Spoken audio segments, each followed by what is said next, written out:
I'm John Donater. I'm an amateur content developer who focuses on Civilization 5. I build additional civilizations and mods for the game, which are downloadable via Steam and via civfanatics.com. I focus almost exclusively on the colonial period and Canada before and after colonization. John Donater spearheads the creation of historic Canadian content for this type of game.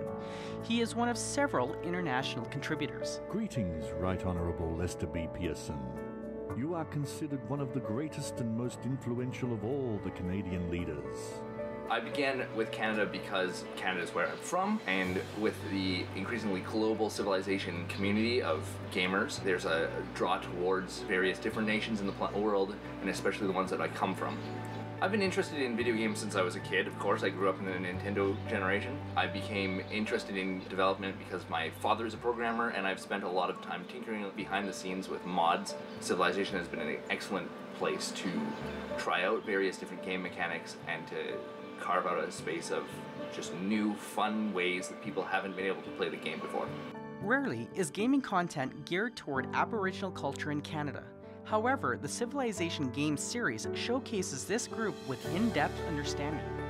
The largest major change in my life since starting on this project has been learning all about all the different civilizations and nations that lived in the Canadian area and the American area before colonization, from the early prehistoric times even to current day, and it's opened up a lot of horizons in terms of understanding what really went down in colonial era between Europeans and the First Nations people.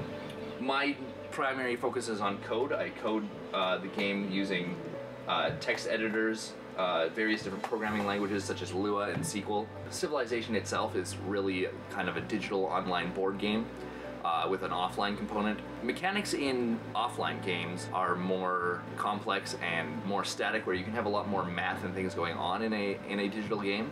And I don't think there's anything that stops digital gamers from being board gamers. Also, I'm particularly attached to the Dene. The Dene are northern Canadian people who focus a lot on music in their society. We built a mod focusing on music, the gathering of people together, and the spiritual aspects of the Dene people. Some people like to look forward to the future, regardless of race or religion. The choices a player makes in this game may change how the gamer will view the real world. For Shaw Go, I'm volunteer reporter Sarah King.